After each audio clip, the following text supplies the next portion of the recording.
Hey guys, Hunter with Nelson Insurance.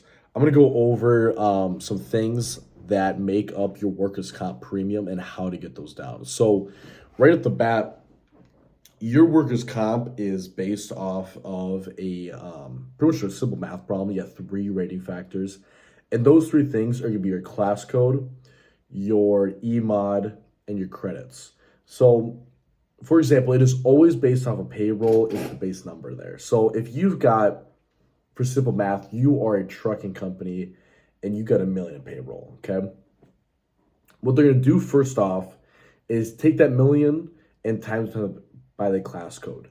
So, for example, if you are a trucker, you're long haul, and you're getting out and you're helping with operations with unhauling the load, your class code might be a little higher. Let's call it like an 8 or a 9 for your rating factor in your class code. You're short haul, you're not helping, you're staying in the truck, it's simple stuff. You might be a 6 or 7. So if you get 1 million, you're taking it times 7. All right, your premium off the bat there's 70,000. That's the first step to your workers' comp premium. And then you get your EMOD, which is an employee modification factor. And what they are doing is they are looking at your loss history, they're looking at your safety implementations, and they're going, all right, this is what your EMOD is. This is how we're going to rate you. So you're 70,000 right now. Some companies get down to 0.7 EMOD, which is really, really tough. You can go up to 2.7.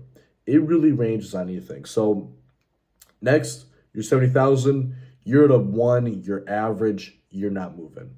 You're at 0.7. Great. You get another 30% discount. And some people are over 2, which means they'd be paying around that, 150, 200,000 a year for the workers' comp. And that right there has a huge impact, and that could save you hundreds of thousands when it comes to your workers' comp. And then third is credits. Workers' comp is the most profitable line of business for insurance. And so they're throwing in credits, but you got to make yourself look pretty for the underwriter. And how you do that, let's say you're a trucking company, for example, your biggest things would be safety bonuses or following safety regulations. If you're bonusing your employees, keeping the exposure low. Hey, you guys stay in the truck when you guys are doing when you're dropping off the load. Anything along those lines. If your biggest one on just about any risk though is your return to work program. So, for example, if you've got a return to work program versus somebody who does not, your loss ratio is going to be much lower. And what they do there is if somebody breaks their leg on the job and they are at home now for, let's call it a couple months, okay? Let's call it a month. They're at home for a month just for easy math, and they paid $100,000 for that claim. What is going on now is you had $100,000 in your loss history, that plays in your loss ratio. That's not looking great. And the claim is going to be rated as an indemnity claim for 100% of the 100,000.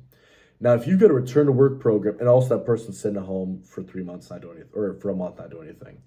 If you get a return to work program, the goal is to get that employee back in the office after 7 days. Now, as an employer, you're getting that employee to do something. He's back in the office, and you're not having them sit at home wasting time. And on top of that, instead of it being an indemnity claim, it is now medical.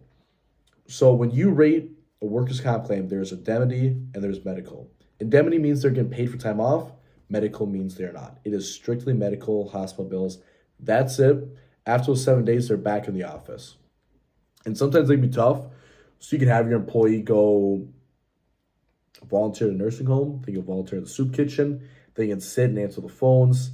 They could do anything. They just got to be doing something at the office. And now, since the medical claim, they're only going to rate you up for 30%. So for one, your number is going to be a heck of a lot less, or the amount paid out is going to be a heck of a lot less, and they're going to rate you for 30%. So now you having that on your loss ratio, with it being much, much lower, and the safety protocols in play, your EMOD is going to be better, and you'll be receiving more credits.